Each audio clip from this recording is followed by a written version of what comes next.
기도드리겠습니다. 은혜로우신 하나님 아버지, 주님의 몸된 이 교회 안동 성결교회로 인도해 주심에 감사드립니다.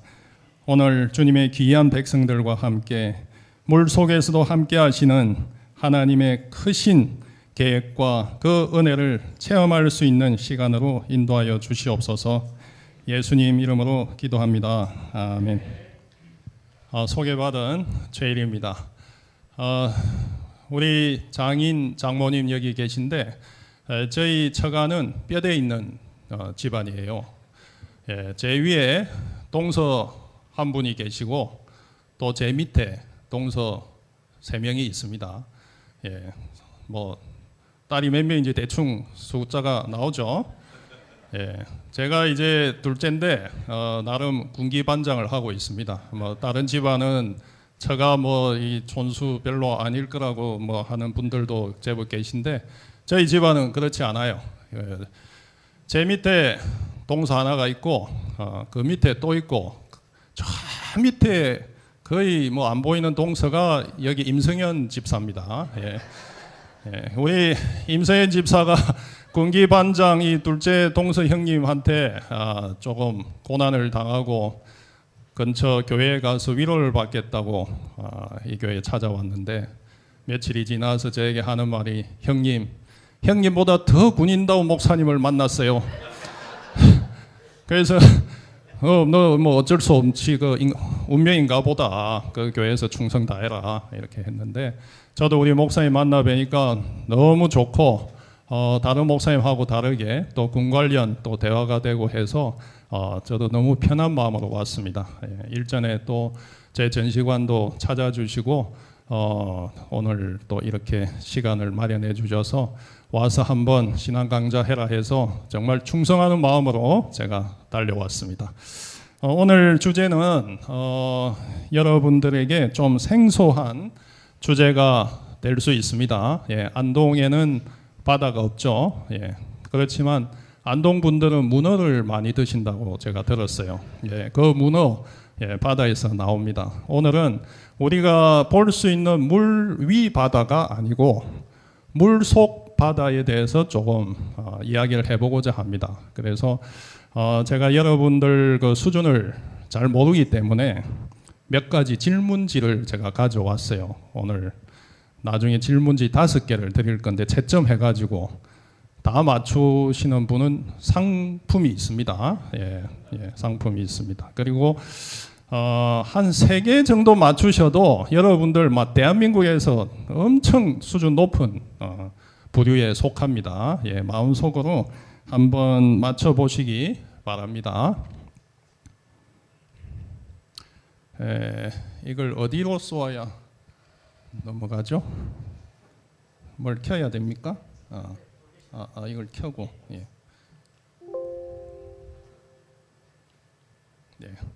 자, 1번 질문입니다. 수영 선수 많이 보셨죠? 수면에서 헤엄을 쳐요. 경주를 합니다. 만약에 우리가 수면으로 이제 수영 선수들 보통 가는데 물 밑으로 수영을 하면 물 위로 가는 선수가 이기겠습니까? 물 속으로 가는 선수가 이기겠습니까? 아니요, 그 속으로 그냥 생각하세요. 뭐 안 해도 시간 없어 나중에. 답을 한번 보죠.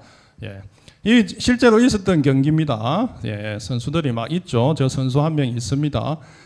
지금 제일 빨리 갔어요. 근데 저 선수가 뒤에 저 오는 막 물거품 막 일으키는 선수는 한참 뒤에 있죠. 이 선수는 제일 앞에 있습니다. 그런데 물거품도 없어요. 물 속으로 끝까지 간 겁니다. 50m를 23초 10 세계 신기록을 세웠어요. 그런데 이 선수는 탈락입니다. 왜냐하면 우리나라 수영 규정상 물 속으로만 못 가게 돼 있습니다. 뭐 다 아시는 것 같은 표정이네요. 그 말은 뭐냐 하면 물 속으로 가면 사실 더 빨라요. 잠수함이 이와 같습니다. 수상하면 위에서 푸닥푸닥 하는데 시끄럽고 뭐가 거품이 많이 있어요. 잠수함은 물 속에서 조용히 빨리 갈 수 있습니다. 자, 1번 몇 번 맞추셨는지 모르겠습니다. 자, 2번 요거는 좀 많이 맞추실 것 같은데 우리 저 바다를 땅을 막 흙을 파서 메우잖아요. 그러면 육지가 되고 그 위에 아파트 많이 짓죠. 그런데 막 지구에 있는 흙을 다 파요. 막 다 파서 바다를 계속 메워요. 계속 메우면 끝에는 뭐 땅만 남을까요? 물만 남을까요? 예, 한번 보죠. 우리 산 중에 제일 높은 산이 에베레스트 산입니다. 에베레스트 산. 에베레스트 산이 9,000m 가까이 돼요. 9,000m. 그런데 바다 속 제일 깊은 이렇게 움푹 파진 그 해구는 11,000m입니다. 그래서 에베레스트를 그 해구에 집어넣으면 뭐 쏙 들어가요. 쏙 들어가고 그 위에 2,000m가 또 더 남아요. 예. 그래서 우리가 땅에서 살고 있지만 실제 바다는 굉장히 넓습니다. 우리 지금 달 여행도 가고 뭐 얼마 전에 로켓도 쏘고 다 했죠. 우주 우리가 넓지만 바다 속 아직 우리가 못 가본 곳이 90% 넘습니다. 바다 속에 못 찾아본 생명체 굉장히 많습니다. 예. 그래서 우리가 바다를 많이 아는 것 같지만 실제로는 굉장히 깊고 넓은 세계입니다. 뭐 교회 와서 뭐 이런 질문을 다 하냐 뭐 해서 조금 짜증 나실 수 있을 건데 제가 이제 성경에 관련되는 질문하겠습니다. 우리 사람이 물고기 배 속에서 살 수 있을까요? 예, 뭐 오늘 우리 저 요절 말씀에도 있고 이제는 이 성경 이야기 때문에 뭐 여러분도 이제 충분히 맞추실 수 있을 것 같습니다. 요나서 오늘 우리 요절입니다. 요나가 물고기 배 속에서 살아남았죠. 요나 이야기는 아주 오래된 이야기인데 실제 있었던 이야기입니다. 요나는 실제 생존했고 요나의 역사가 지금도 있죠. 요나는 어떻게 보면 인류 역사상 최초로 물속에서 살아남았고 그 뒤에도 요나 같은 사람은 없었습니다. 그런데 뭐 신문에 몇 명이 났어요. 그 뭐 나도 물고기 뱃속에 살아남았다는 사람들이 있었는데 나중에 따져 보니까 그런 말들이 다 허구였다 하는 게 밝혀졌습니다. 요나는 큰 물고기 뱃속에서 기도했습니다. 오늘 말씀입니다. 이 고래라는 게 있어요. 그 중에 고래상어라는 게 있는데 저 뒤에 있는 게 다 사람들이거든요. 무지무지 크죠.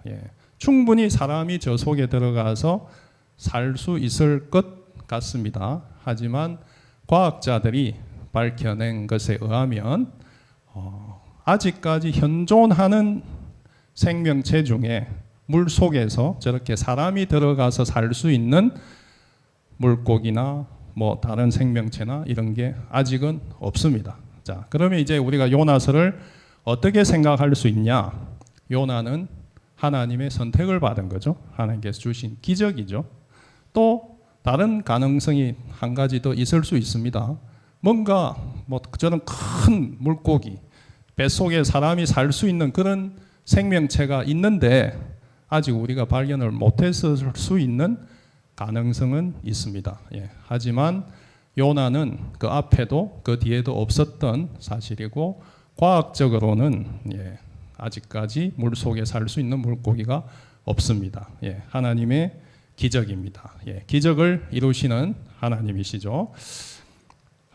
현재 질문 3개입니다. 다 맞추신 분 있을 거라고 기대를 하고 이제 또 성경 이야기입니다. 잠수함의 시초예요. 잠수함의 시초가 두로에서 나왔다. 뭐 두로가 뭐냐 이렇게 하면 제가 좀 할 말이 없어요. 두로 성경에 나오는 유명한 도시입니다. 성경에 두로는 성경에 나오는 많은 지명 중에 정말 많이 나오는 지명이에요. 그걸 제가 다 적어 보려고 하니까 몇 페이지가 돼서 다 못 적었고 구약의 몇 절, 신약의 몇 절만 제가 적어 왔습니다. 두로 도시 이름 많이 나옵니다. 자, 그런데 이 두로하고 잠수함하고 무슨 관계가 있을까요? 성경은 역사입니다. 있었던 실제 역사예요. 알렉산더 대왕이 있었습니다. 예, 알렉산더 대왕은 예수님 오시기 전보다 300년 더 전에 있었고, 알렉산더 대왕이 지금 이스라엘뿐만 아니고 그 아랍 전역을 완전히 점령했던 유명한 대왕이죠. 예. 그런데 지금 저 그리스 왼쪽에 보이는 그리스, 이게 이렇게 하면 보이나요? 예. 자, 이쪽 마케도니아의 왕이에요. 알렉산더가. 지금 이제 빨간 선이 이렇게 여정을 따라서 이렇게 점령했던 곳이에요. 그래서 지금 전체적으로 보면 이 노란색이 전부 알렉산더가 점령했던 땅입니다. 대단하죠. 그런데 이 알렉산더가 여정을 떠나서 얼마 되지 않았는데 요렇게 여기에서 딱 멈췄어요. 예, 여기가 이제 영어로 티레라고 되어 있는데 이 티레가 우리 성경에 나오는 두로입니다. 두로라는 도시예요. 이 두로에서 딱 막혀가지고 7개월을 멈춰 있었어요. 왜 그러냐? 이 두로는 내륙도 있었지만 이렇게 작은 섬이 있었어요. 이 작은 섬이에요. 그런데 여기 이 두로에 사는 사람들은 굉장히 선민의식, 막 문명적인 엄청난 우월의식 이런 게 있어가지고 이 야만인들에게 질 수 없다. 이래서 이 도시를 지켜야 되겠다는 어떤 의지가 굉장히 강했습니다. 그래서 이 밖에 보면 철옹성을 막 이렇게 쌓았죠. 그래서 바다 쪽으로 오는 걸 뭐 다 막을 수 있었던 거예요. 그래서 알렉산더 아무리 대왕이라도 이것을 점령할 수가 없었습니다. 예, 그래서 지금 가까이 보면 이렇게 45m짜리 장벽을 이렇게 설치를 해서 필사적으로 저항을 했죠. 그래서 알렉산더가 하다 보니까 이제 안 되는 거예요. 그래서 머리를 썼습니다. 예, 이 섬이에요. 섬에 배가 가가지고 점령하려니까 다 막혀 있어 안 되는 겁니다. 그래서 육지에서 흙으로 메워가지고 이것을 육지로 만들어서 육군이 올라가겠다. 예, 해군이 가려니까 도저히 안 돼요. 그래서 이걸 이렇게 메꿉니다. 예, 이 메꾸는데 지금 두로 사람도 그냥 가만히 있을 수는 없죠. 이 배를 메꾸려고 하니까 선박이 와가지고 바지선 있죠. 바지선에 흙, 자갈, 돌 이걸 가져와서 이렇게 엮어놓고 거기다 막 흙을 물어서 이제 육지로 만들려고 해요. 그러니까 이제 두로 사람들은 잠수부를 보내가지고 거기 내려놓은 호줄을 또 자르는 거예요. 못하게. 그러면 그 위치에 돌을 떨어뜨려야 육지가 연결이 되는데 거기 못하고 밀려가 버리면 육지 연결이 안 되겠죠. 그래서 서로 이래 육지로 만들려는 알렉산더 척과 두로 사람들 간에 이렇게 엄청난 전쟁이 있었는데 알렉산더 대왕이 야 그렇게 너희들이 해서는 안 돼. 유리로 잠수함 같은 물건을 하나 만들어. 그리고 정찰병을 그 속에 집어넣어. 그래가지고 그 밑에 집어넣어서 저 두로 사람이 물속 잠수부가 오면 그걸 감시하고 있다가 경종을 보내서 그 사람들을 퇴치하자. 이래서 이 잠수체가 나왔습니다. 이것이 아리스토텔레스가 많이 들어보셨죠? 이분이 적어놓은 기록서에 있는데 공식적인 최초의 잠수체입니다. 인류 역사상. 예. 그래서 우리 두로 성경에 나오는 두로가 잠수함의 시초가 되는 그러한 역사성을 가지고 있습니다. 지금은 이제 그 다리가 넣어졌고 알렉산더 점령을 다 했어요. 그 뒤에 이제 흙도 쌓이고 해서 현재 모습은 이렇게 되어 있습니다. 그리고 이 위치는 지금 레바논입니다. 레바논에 가면 그 당시의 유적들이 지금 많이 남아 있습니다. 자, 질문 4개 드렸습니다. 이제 마지막 5번째. 이제 조금 더 잠수함 쪽으로 접근을 하겠습니다. 우리 잠수함 하면 군인들이 타는 싸우는 잠수함 이렇게 생각하시죠. 예. 그런데 잠수함, 서머린 이러면 물 속에 다닐 수 있는 모든 배를 잠수함이라고 합니다. 예. 그러면 군용 잠수함이 많을까요? 군용 잠수함 말고 다른 잠수함들이 더 많을까요? 예, OX예요. OX 이제 마음속으로 이렇게 생각해 보시고, 질문자의 의도를 알겠죠? 예. 군용 잠수함이 모든 잠수함일 거라고 생각을 하겠지만 실제로는 그렇지 않은 잠수함들이 몇 배로 많습니다. 몇 배로. 예. 어떤 게 있나 볼까요? 관광 잠수정. 제주도에서 타보셨나요? 웬만한 바다에 있는 나라에는 관광 잠수정이 있습니다. 이 잠수함이죠. 예. 심해 조사하러 참 많이 가요. 잠수함이 내려가는 것보다 훨씬 더 깊이 내려갑니다. 이 배들은 특별한 목적이 있으니까 가서 채취도 하고 해저 조사도 하고 이런 걸 많이 합니다. 또 요즘은 취미가 이제 막 넘쳐가지고 물속으로 가는 취미 가진 분들이 많아요. 이 배를 만들어 가지고 가족 여행도 가고 동호회도 하고 막 이렇게 합니다. 예, 물속으로 취미 활동하는 잠수함도 있고 요즘은 사람이 타는 잠수함 말고 요즘 자동차도 무인 자동차 하듯이 물속으로 잠수함이 다니는데 사람이 타지 않은 그런 잠수함도 많이 있습니다.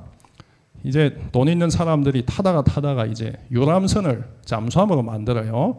그래서 뭐 물속에서 파티도 하고 올라와서 헤엄도 치고 요트, 고급 요트지만 잠수함 요트 같은 호화 유람선이 있습니다. 또 이거는 좀 안 좋은 분야인데 이제 마약 운반하는 콜롬비아에 이런 사람들이 많아요. 위로 운반하다가 자꾸 잡히니까 물속으로 운반을 하는데 또 사람들이 머리가 그런 쪽으로는 비상하게 발전을 하죠. 잠수정을 이용해가지고 마약을 운반해요. 그런 테러 집단 이런 데도 잠수함을 많이 씁니다. 결론은 우리가 아는 군용 잠수함보다 아닌 잠수함이 훨씬 많습니다.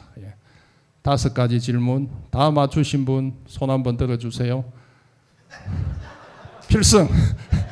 나중에 꼭 저한테 오셔서 기념품 하나 받아가십시오. 자, 이제 군용 잠수함에 조금 저희가 집중하겠습니다. 군용 잠수함 왜 필요할까요? 군대가 필요한 이유하고 비슷합니다.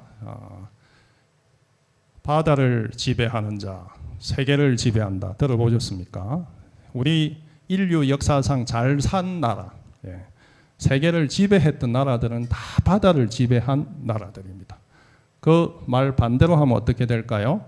바다 경쟁에서 패배한 나라는 몰락했다. 이렇게 보면 됩니다. 바다를 지배해야만 세계를 지배할 수 있는 세계가 된 거예요. 그러면 자연스럽게 바다에서 전쟁이 일어나죠. 그러면 그 전쟁에서 싸워 이겨야 됩니다. 1차 대전 1914년도에 잠수함이 있었어요. 그 잠수함은 얼마나 크냐? 여기서 저까지 한 30m 정도, 톤수로 치면 500톤, 500톤입니다. 500톤짜리 작은 잠수함. 저게 뭘 할 수 있을까 했던 그 잠수함이 영국 대형 함대, 대형 함대 12,000톤급, 12,000톤급 전함 세 척이 있었어요. 그 세 척을 1시간 만에 세 척을 다 격침시켰어요. 이게 1차 대전 독일과 영국의 전쟁 시작입니다. 그래서 잠수함을 독일 사람들이 잘 전쟁에서 이용을 했습니다. 이게 잠수함의 위력을 보여준 거예요. 그 이후로 잠수함은 전쟁에서 굉장히 쓸모 있는 배로서 각광을 받게 됩니다. 그러면 비슷한데 그 잠수함이 대단해? 우리 지금 오른쪽 밑에 군함이에요. 군함에서 포도 쏘고 로켓을 쏩니다. 왼쪽 저 배는 표적이에요. 표적을 막 맞춰요. 그러면 표적은 저 상대방이 쏘는 걸 내가 알 수 있죠. 알 수 있는데 피하려고 노력을 많이 했죠. 그렇지만 맞아요. 근데 저렇게 많이 맞아도 배가 잘 가라앉지 않습니다. 포 몇 발 맞고 유도탄 몇 발 맞았다고 해서 큰 배가 금방 가라앉지 않아요. 왜냐? 배는 밑에서 든든히 배를 버티고 있죠. 맞는 부분은 배 윗부분을 맞는 거예요. 그러니까 저 배 하나 격침시키기가 쉽지 않습니다. 잠수함, 물속에 있어서 있는지 없는지 알 수도 없어요. 조용해요. 탐지도 안 돼요. 저기서 조용히 어뢰 하나가 날라옵니다. 어뢰 날라오면 다 알 수 있을 것 같죠? 모릅니다. 예, 조용히 있다가 그냥 맞아요. 딱 한 방을 맞는데 배가 두 동강이 나버립니다. 예, 그만큼 잠수함은 은밀하고 위험하고 강력합니다. 셉니다. 굉장히 무섭습니다. 그러니 잠수함이 필요하겠죠. 그래서 해군이 있는 나라들은 잠수함을 가지려고 합니다. 그럼 이제 세계 잠수함이 어떻게 발달해 왔을까요? 1620년도 처음으로 물 속에서 다니는 배가 나왔어요. 군용이 아닙니다. 지금 화면이 충분히 보이나요? 여기에 보면 사람입니다. 사람이 노를 젓는 거예요. 물 속에서. 아래 위로 이동은 이 노를 통해서 상하로 이런 식으로 이동을 하면 되고, 물 속에서 물이 들어오겠죠. 여기는 가죽으로 이제 실을 해놨어요. 그래서 물이 안 들어오고 밖에서 공기가 들어와서 사람이 숨을 쉴 수가 있었습니다. 예, 그래서 물속 아주 깊이는 못 들어갔지만 아무튼 물 속에서 다니던 최초의 배가 1620년도에 나왔습니다. 이제 물 속으로 배가 다니게 되면 사람들이 어떻게 쓸까요? 예, 사람들은 전쟁에서 쓰려고 하죠. 예, 전쟁에서 이걸 쓰려고 하는데 1775년도 미국 독립전쟁 때입니다. 미국 독립전쟁 때 싸울 수 있는 잠수함이 처음 나왔습니다. 한 명이 타요. 한 명이 타서 오른손 왼손 뭐 다 씁니다. 요 타기 잡고 이거는 추진기입니다. 추진기를 하고 앞을 보고 송곳이에요. 송곳. 적함 밑에 가가지고 쫙 돌려서 송곳으로 배 밑을 찔러서 빠져서 이 폭탄을 연결을 해서 터지게 한다. 이런 의도를 가지고 군용으로 처음 나왔습니다. 예, 그런데 이 배는 성공은 못했습니다. 예, 성공은 못했는데 아무튼 군용 잠수함의 제1번으로 각광을 받고 있습니다. 1800년도에 조금 외형이 지금 이제 우리 잠수함하고 비슷한 형태가 처음으로 나옵니다. 저 위에 우산 같은 것은 바람을 이용하는 거예요. 바람을 이용해서 우리 세일 할 때 보면 바람 이용해서 이렇게 세일 이용하죠. 돛이죠. 돛을 이용해서 이렇게 다니는데 저렇게 수상으로 빨리 가가지고 저것을 탁 접어서 안에 넣고 물속으로 가는 이런 개념이 그때 처음 나왔습니다. 자, 그리고 이제 사람이 이렇게 젓는 게 아니고 기계가 이제 움직이는 잠수함이 처음 나왔는데 이때가 1863년이에요. 이제 얼마 되지 않았습니다. 예, 그런데 저기는 압축 공기, 어떤 실린더에 압축 공기를 넣어가지고 그 공기의 힘으로 이 배가 다닐 수 있었어요. 그러다가 이제 전기 추진 나왔습니다. 전기 추진은 뭐냐? 배터리예요. 요즘 우리 쓰는 배터리. 잠수함은 왜 배터리가 있어야 되냐? 물 속에는 공기가 없습니다. 여러분 쓰는 자동차 엔진 전부 공기가 있어야 돌아갑니다. 집에 쓰는 보일러 공기가 있어야 돌아갑니다. 예. 그런데 물 속에는 공기가 없어요. 그러면 물 속에서 갈 수 있는 방법은 배터리를 쓰는 겁니다. 예. 그런데 배터리를 충전을 해야 되죠. 그러면 물 위로 잠시 나와서 또는 파이프를 올려서 공기를 빨아들여서 배터리 충전하고 그 충전된 힘으로 물 속에서 가는 겁니다. 그래서 오늘날 대부분 잠수함은 다 전기 잠수함이에요. 자, 이때 처음으로 배터리 잠수함이 나왔습니다. 1884년. 그런데 이 배터리는 1차 전지예요. 1차 전지는 뭐냐 하면 여러분 뭐 옛날 라디오에 배터리 쓰고 버리잖아요. 예, 그게 1차 전지입니다. 예, 이게 1차 전지였어요. 한번 충전해서 나갔다 오면 다시 바꿔야 되는 그런 잠수함이었습니다. 예, 오늘날 잠수함은 2차 전지예요. 충전을 해서 다시 쓰고 방전되면 다시 충전해 쓰고 이런 2차 전지예요. 자, 그래서 2차 전지가 나오는 1897년 이때가 잠수함의 시초입니다. 예, 현대 잠수함. 이때는 2차 전지 배터리도 있고 추진기도 있고 어뢰도 있고 싸울 수 있는 이제 모든 조건을 다 갖추어진 최초의 잠수함이 1897년. 예, 얼마 안 됐습니다. 예, 이때 처음 나온 거예요. 그리고 1939년도에는 2차 대전이 일어나던 곳이었습니다. 그 전에는 잠수함이 수상함들끼리 싸우는데 도와주는 전력이었어요. 그런데 독일이 또 그 개념을 바꿨습니다. 대형 함대, 미국도 엄청 큰 나라죠. 이런 큰 해군이 있는 나라하고 싸우려고 하니 정식으로 싸울 수가 없어요. 그래서 작전을 바꿨어요.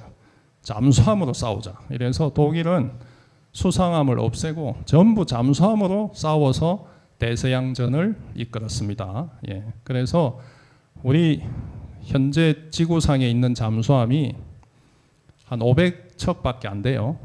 예, 많지 않습니다. 2차 대전에 독일이 만든 잠수함이 1170척입니다. 예, 그만큼 독일은 잠수함에 그냥 올인을 했어요. 그래서 독일은 잠수함을 가지고 주 전력으로 해서 전쟁을 할 수 있다라는 것을 이제 보여줬습니다. 자, 그리고 1951년이 되었는데 앞에 배터리를 가지고 우리가 추진을 하다 보니 수시로 올라와서 배터리 충전을 해야 된다고 했죠.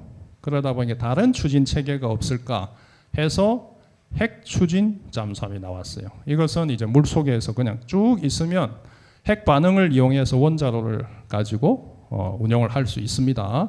예, 그래서 이 잠수함을 가지게 됐는데 핵 추진 잠수함은 모든 나라가 가질 수가 없어요. 핵을 가진 나라들만 가질 수 있습니다. 지금 지구상에는 6개 나라가 핵을 가질 수 있어요. 예, 그래서 미국이 1951년도에 핵 추진 잠수함을 만듭니다. 그래서 현재는 약 40개국 그리고 다 합하면 한 500여 척의 잠수함이 있어요.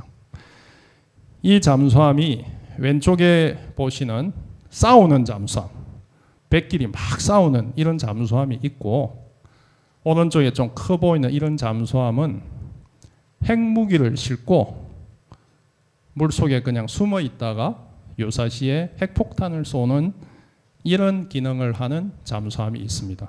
그런데 앞에 말한 6개국, 미국, 영국, 프랑스, 중국, 러시아, 인도까지 6개국만 이런 잠수함을 가질 수 있고 현재 가지고 있어요. 그래서 우리가 핵시대에 살고 있습니다. 예, 핵시대.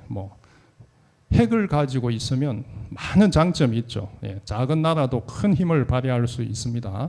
그런데 이 핵을 쏠 수 있는 방법은 몇 가지밖에 없어요. 하나는 육상에서 쭉 쏘는 거예요. 땅에서. 그러면 위성이 보겠죠. 위성이 보고 준비를 하네 하고 대응을 할 수 있습니다. 또 그러니까 어떤 방법이 있냐? 북한도 이제 그런 미사일이 있습니다. 기차에 숨겨서 있다가 터널을 싹 지나고 나면 바로 딱 세워서 딱 쏘는 거죠. 예, 그래서 그걸 처음에는 신기하지만 이제는 예를 들어 위험한 나라의 기차도 다 감시를 해요. 감시를 해서 핵폭탄을 쏘려고 하면 대응을 합니다. 그래서 육상에서 일어나는 핵폭탄을 쏘는 방법들은 조금 탐지하기가 쉽습니다. 쉬워요. 그 다음에 방법은 전략 폭격기라고 해서 큰 비행기에 핵폭탄을 실어서 적지에 가서 떨어뜨리는 거죠. 그런데 비행기도 좀 노출이 되겠죠. 예, 그래서 이제 핵폭탄을 은밀하게 쉽게 쏠 수 있는 수단이 뭐겠습니까? 예, 잠수함이죠. 이 잠수함은 물속 깊이 숨어 있어서 잘 들키지도 않아요. 근데 물속도 그냥 물속이 아니고 북극 빙하 밑에 숨어 있습니다. 예, 위성이 어떻게 보겠어요? 열리지 않은 바다 많습니다. 뭐 바다 좁을 것 같지만 아까 깊고 넓은 바다가 많이 있습니다. 그 속 어딘가 숨어 있어요. 여차해서 분쟁이 나면 쏠 수 있는 준비를 하고 있습니다. 예, 우리가 얼마나 위험한 세계에 살고 있는지 모르죠. 잠수함에 실린 핵폭탄만 해도 이 지구를 수십 번을 파괴시킬 수 있는 핵폭탄이 실려 있습니다. 예, 그 역할을 저는 잠수함이 이제 합니다. 이제 우리나라는 그럼 잠수함을 가지고 있는 건 아시죠? 예, 제가 잠수함 타고 왔습니다. 예, 잠수함이 있습니다. 예, 있는데 조금 우리나라 잠수함은 늦게 시작이 되었어요. 남북 간의 어떤 긴장 또 외국의 어떤 좀 이 조정에 의해서 너희는 좀 잠수함 좀 가지지 마라 하는 어떤 분위기 속에 기다리다 조금 늦게 가진 나라입니다. 1983년도 제가 사관생도 시절입니다. 이때. 예, 이때 우리나라 자체적으로 만든 200톤급 잠수함이 있었어요. 예, 제가 1986년도에 임관을 했습니다. 그런데 제가 임관할 때 우리나라에 잠수함이 있는 줄 몰랐어요. 예, 해군 장교도 몰랐다니까요. 그만큼 있었지만 없는 것 같이 있었습니다. 예, 이게 200톤급 국산 잠수함입니다. 그런데 이것을 우리가 굳이 잠수정과 잠수함으로 나누면 잠수정에 속합니다. 예, 잠수정은 할 수 있는 역할이 조금 줄어들겠죠. 예, 그래서 이제 우리나라도 제대로 된 잠수함을 좀 가져보자 하는 게 소원이었습니다. 예, 그래서 제대로 된 잠수함 1200톤 이 잠수함 1번함 이름이 장보고함입니다. 장보고함. 이 장보고함을 독일에서 저희가 수입을 했어요. 그리고 그 기술을 받아서 한국에서도 만들어서 총 9척이 있습니다. 우리나라에. 이 잠수함을 운용하는 사람들이 필요하잖아요. 그래서 1989년도에 이 사람들이 모였고 1990년도에 그 운용 요원들이 이제 독일에 가서 기술을 배워왔습니다. 예, 제가 그 중에 한 명입니다. 예, 그리고 이제 1세대가 지나가고 좀 더 좋은 잠수함을 이제 찾아서 2007년도 손원일함이 나오고 손원일급이 9척이 또 이어서 쭉 나와요. 예, 이게 또 독일 제품입니다. 그래서 독일에서 기술을 우리가 받아왔고 한국에서 만들었어요. 이때도 성조원들이 독일에 가서 교육을 받아오고 또 그 기술을 가지고 이제 운용을 현재 잘하고 있는 현존하는 우리 국내 주력 잠수함입니다.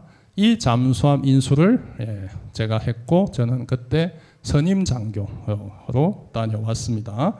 자, 그리고 이제 역사적으로 작년 우리 기술로 만든 3,000톤급 크죠. 3,000톤급 잠수함을 이제 국내에서 처음 만들었고 이제 앞으로 2번, 3번이 계속 나오게 됩니다.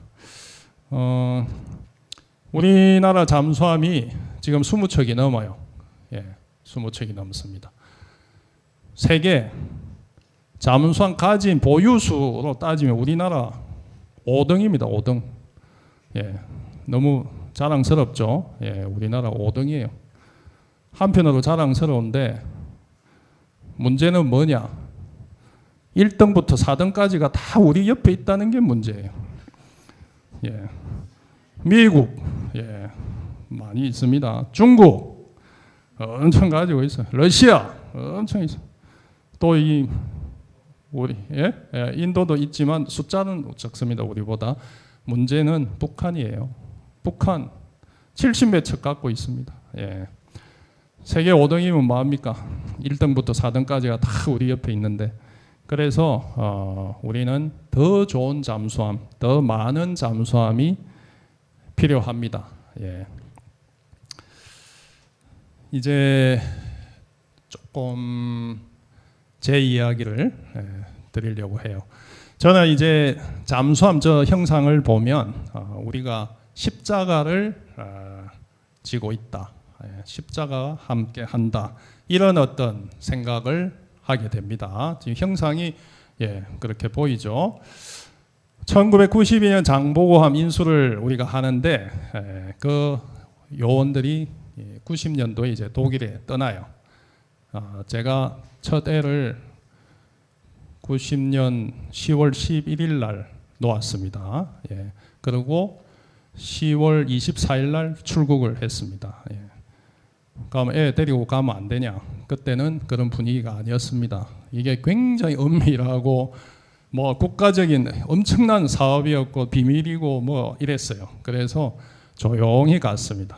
그런데 그냥 우리가 뭐 기업체에서 가는 연수, 그 다음에 학위 위탁 교육 이런 거 하고 분위기가 다릅니다. 이거는 국가적인 사명, 그 뭐 외국에 뭐 우리가 구국을 하기 위해서 가는 어떤 그런 결의를 가지고 갔던 것 같아요. 또 이걸 가서 교육을 받고 오면 생소한 뭐 무기 체계를 우리가 물 속에서 또 움직여야 되잖아요. 그 부담감 뭐 이런 것들이 굉장히 우리를 압박하고 있었습니다.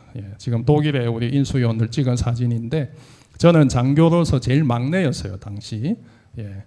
그래서 어떻게 보면 가족에게는 좀 못할 짓을 했습니다. 애기 놓자마자 처가에 맡기고 저는 갔습니다. 그런데 이제 뭐 군인들은 그런 거 있잖아요. 사명, 그런 거는 팍 넘쳤죠. 그래서 뭐 새벽부터 밤까지 열심히 일을 했습니다. 하나라도 더 배워오고 조선소에 가서 뭘 보고 적고 자료로 남기고, 또 우리가 갔다 오면 후배를 우리가 양성을 해야 돼요. 또 가르칠 준비도 하고 우리가 운용을 할 수 있는 준비도 하고, 아주 그 뭐 독일 날씨 참 그 겨울 날씨 힘든 날씨입니다. 그 속에서도 쉬지 못하고 했어요. 저 과정에 하나님께서 많은 역사를 하셨어요.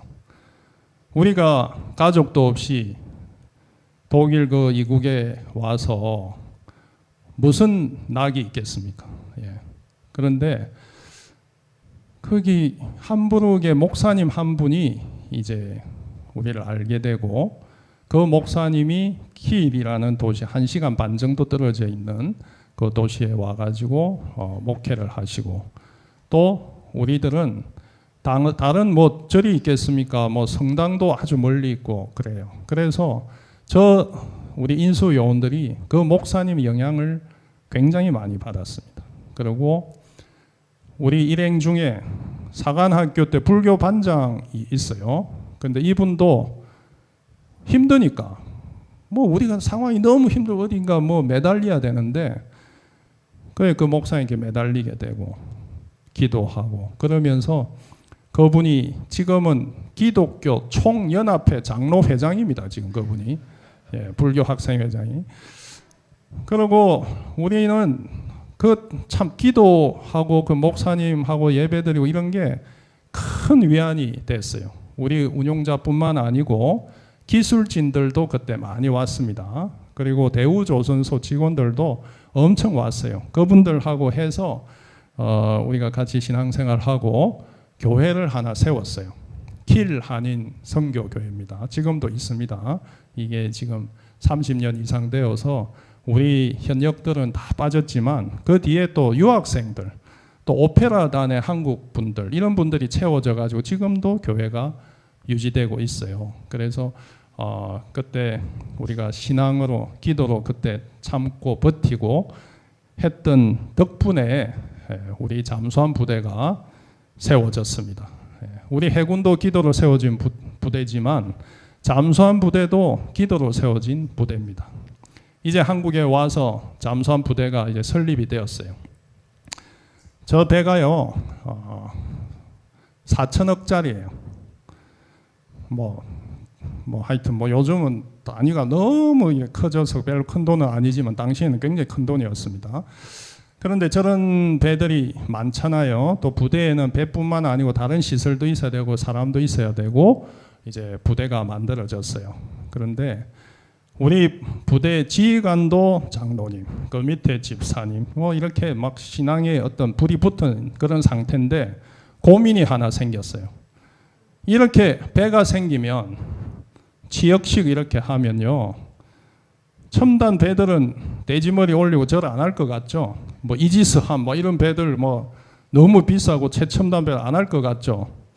많이 합니다. 예, 배 타는 사람들은 아직도 미신이 많아요. 우리 잠수함 부대도 적을 해야 되는 거예요. 그런데 이제 우리 부대장부터 해서 저보다는 선배님들입니다. 그 믿음 좋은 분들이 우리 부대는 할 수 없다 이랬습니다. 그러니까 저거 안 하면 부정 타서 사고 난다. 그런데 잠수함 부대치고 사고 안 난 부대가 없어요. 전 세계적으로. 잠수함 가진 나라들은 대부분 사고가 납니다. 최근에도 인도네시아, 아르헨티나 잠수함 깔아 앉았습니다. 예, 사고 많이 납니다. 예.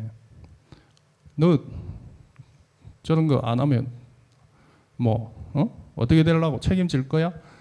그리고 저건 하나의 문화야, 문화. 그 어렵게 생각할 필요 없어. 그냥 절하면 돼. 요새 다 그렇게 말하잖아요. 꿋꿋이 반대했습니다. 우리 잠수함 부대가. 고사 안 지냈습니다. 뭘 했냐? 새벽 예배 드렸습니다. 가서 기도하고 했는데 결론적으로 우리나라 잠수함이 세계적으로 유명한 전례가 있어요. 그렇게 오랫동안 잠수함을 많이 운영했지만 아직까지 사고 한 번 안 났습니다. 예, 너무 감사하죠. 예.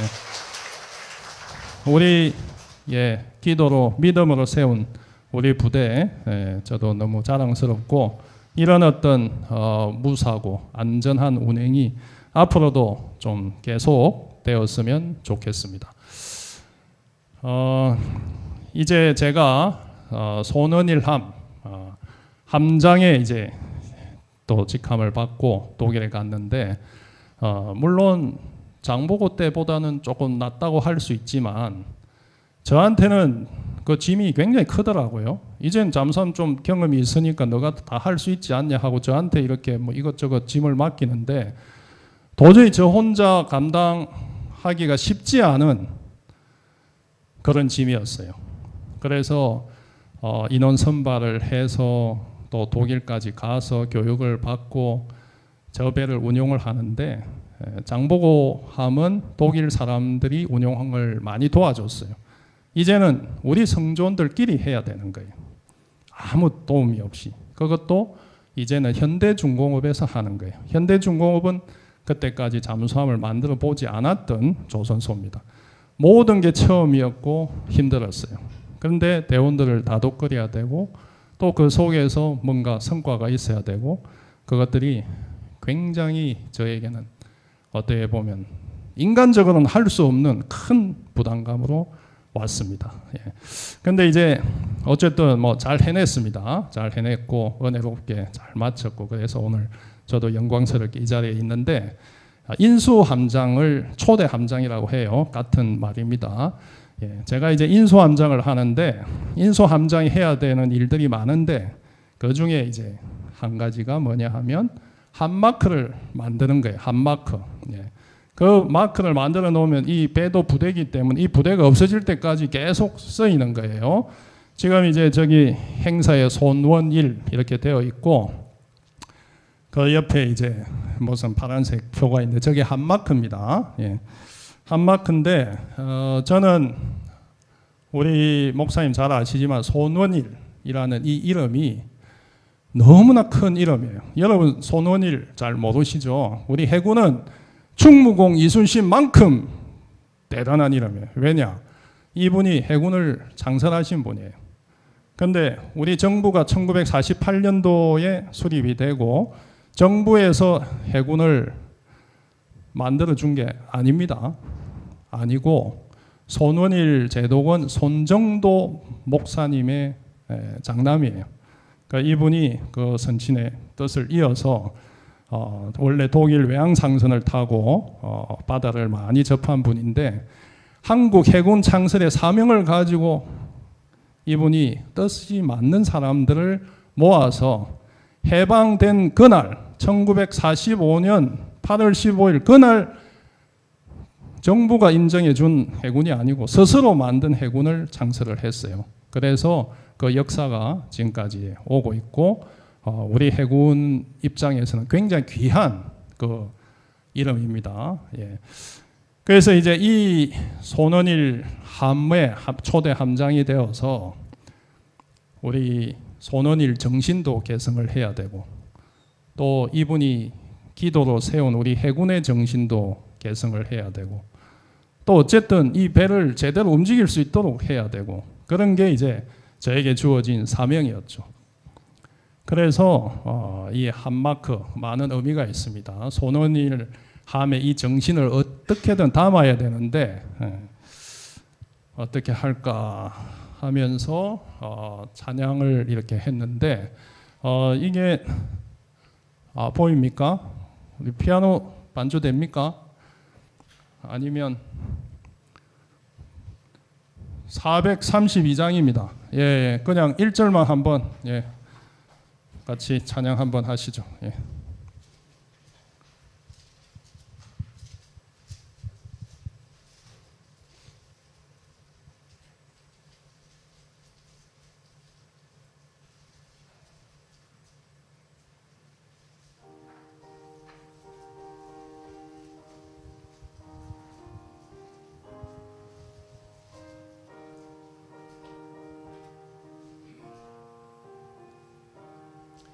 큰 물결이 흘리는 어두운 바다 저 등대의 불빛도 희미한데 이 풍랑이 배저 항해하는 이 작은 배 사고는 주님이라 나 두려움 없네 두려움 없도다 주 예수님 늘 깨어 계시도다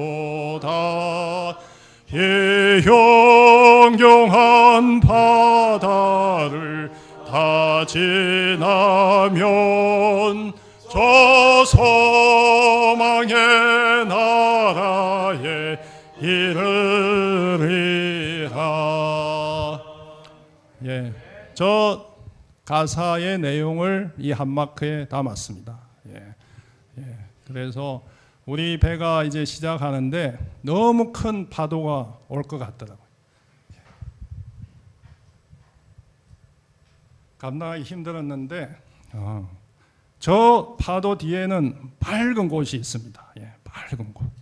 그 소망이 있는 그곳, 그 소망의 나라를 염두에 두면서 이 한마크를 정했는데 지금도 이제 우리 후배들이 잘 쓰고 있고 함장님 너무 한마크 멋있어요. 이 이야기 많이 듣습니다. 주님께서 주신 그 한마크입니다. 또 인수함장이 해야 될 게 또 하나 더 있어요. 한 표를 정하는 겁니다. 한 표를 또 정해 놓으면 이게 또 부대가 없어질 때까지 또 계속 유지가 되는데 이것을 또 한 표를 또 뭐로 해야 되나 이렇게 했습니다. 그래서 우리 군대는 뭐 위계 질서도 있고 함장과 대원들 간의 상하 간의 관계 뭐 이런 것도 중요하지만 저는 조금 이제 부대 지휘를 좀 예수님의 사랑으로 좀 이렇게 했으면 참 좋겠다 하는 걸 가지고 있었어요. 많은 일들이 있었습니다. 이 배를 처음에 인수하는 과정에. 그래서 이제 우리가 인원을 선발해서 독일 이제 가기 전이었는데 젊은 중사가 있습니다. 예, 김중사입니다. 김중사. 젊은 중사가 이제 신혼인데 아내하고 불화가 있어서 좀 문제가 많았나 봐요. 근데 제가 보기에는 너무나 사랑스럽고 잘하는 저희 부하 직원이었습니다.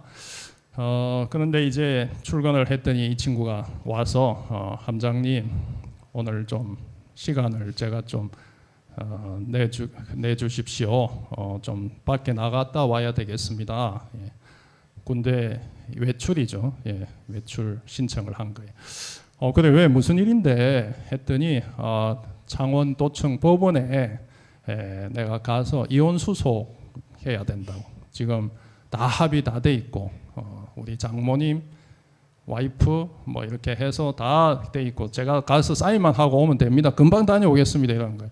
그게 보통 일이 아니잖아요. 그래서 야 김중사 왜 지금까지 그 이야기를 안 했지? 뭐 제 개인 문제인데요. 뭐 문제 없습니다. 다녀오겠습니다. 이래서 근데 그 친구를 내가 보내려니 너무 마음이 아픈 거예요. 그래서 그 김중사 너 좀 내가 지금 못 보내주니까 좀 있어 해놓고 그 장모님한테 제가 전화를 하고 김중사 대신 제가 가가지고 그 장모님하고 그 아내 되는 분을 만나서 이야기를 했습니다. 예. 지금 저 사람이 엄청 중대한 일을 맡아서 나하고 같이 일을 해야 되는데 조금 더 시간을 주시면 안 되겠냐. 그리고 제가 이 큰 일을 맡았는데 좀 도와주시면 안 되겠냐. 예. 지금 그분들은 뭐 화가 이만큼 나 있는 사람들인데 무슨 지금 빨리 정리를 해야 되고 일정이 다 있는데 함장이 와가지고 그게 지금 수용이 되겠습니까? 뭐 엄청 많이 화를 내셨어요. 그런데 어떻게 해요? 부대에서 그 친구 안 내보냈는데. 그래서 제가 이제 제안을 했습니다. 독일 갔다 와서 깨끗하게 사인해드리도록 하겠습니다. 그런데 중대한 일을 맡았기 때문에 우리 장모님 조금 봐주십시오. 예. 그때까지만 기다려 주십시오. 그러니까 그러면 그땐 꼭 해주시는 거야. 뭐 이랬어요. 예, 그렇게 하지요. 이랬습니다. 그래가지고 이제 독일에 데려가서 교육 잘 받고 이렇게 있었는데 나중에 이제 그 아기도 있었거든요. 아기하고 그 아내가 왔었어요. 독일에 잠시 또 와서 제가 깍듯이 대접을 잘 해서 또 보냈습니다. 한국에 와서 얼마 안 있었는데 그 친구가 또 문을 두드리면서 또 들어오는 거예요. 또 사고 쳤나 하고 했더니 함장님 하면서 또 이래 하더니 저 둘째가 졌습니다 이러는 거예요. 그래서 얼마나 제가 반갑고 고마운지 김중사 야 정말 고마워. 야 정말 잘 됐다 이러니까 다 함장님 덕분입니다 이러는 거예요. 그래서 야 나 혼자 있으면 내가 무슨 함장이냐. 너가 있으니까 내가 함장이지. 다 너 덕분이야 하면서 그 이야기를 하는데 이런 찬양이 또 생각이 나는 거예요. 이 찬양 뭐 잘 아시죠? 예, 이게 좀 오래된 찬양이긴 합니다. 이 벌써 20년도 더 된 이야기이기 때문에 한번 같이 살짝 한번 불러보시죠. 빛이 없어도 환하게 다가오시는 주 예수 나의 당신이요. 음성이 없어도 똑똑히 들려주시는 주 예수 나의 당신이요. 당신이 있으므로 내가 있고 당신의 노래가 머물므로 나는 부를 수 있어요. 주여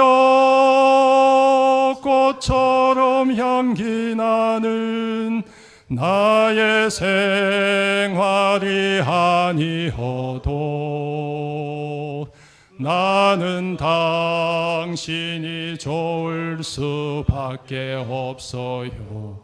주 예수 나의 당신이요.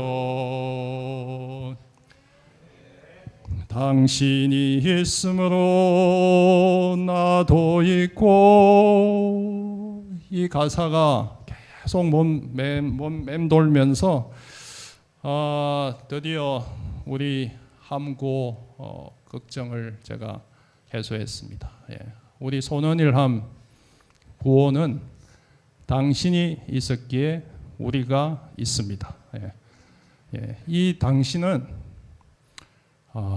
우리 손원일 제독일 수도 있어요. 예. 또 뭐 우리 많이 도와주신 우리 조선소 사람일 수도 있고 또 우리 나라일 수도 있고, 예, 그렇죠. 그런데 저에게는 주님이죠. 예, 주님. 예. 그래서 아침에 이제 출근하면 함구호부터 시작합니다. 예, 함장이 당신이 있었기에 하면 대원들은 또 멋지게 우리가 있습니다. 딱 이렇게 하죠. 예, 그래가지고 하루 딱 시작하고, 예, 이 구호가 지금까지도 이어지는데, 지금도 후배들이 함장님은 도대체 어찌 그리 멋진 구호를 지었습니까? 지금도 이야기 많이 합니다. 예, 제가 속으로는 주님께 감사하죠. 예, 예, 그래서 우리 군에 뭐 자녀분들 보내신 분들도 많고 한데 그게 그냥 가는 것은 아닙니다. 많은 분들 기도로 세워지고 또 지금도 기도하고 있는 목사님들 또 성도들 가족들 그 덕에 우리 군대가 이렇게 유지가 되는 거예요. 제가 이제 요나 이야기 다시 돌아갑니다. 돌아가서 마지막 질문 또 하나 더 있습니다. 한 가지 더 드리겠습니다.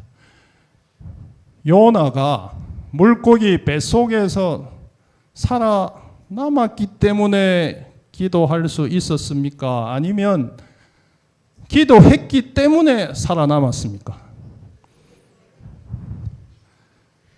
이거 정말 단순한 것 같은데 이거 아마 목사님도 이런 질문 처음 아마 들어보셨을 겁니다. 이 신학에 안 나옵니다. 이거 안 나오고 제 스스로 느낀 그냥 신앙의 간증이에요.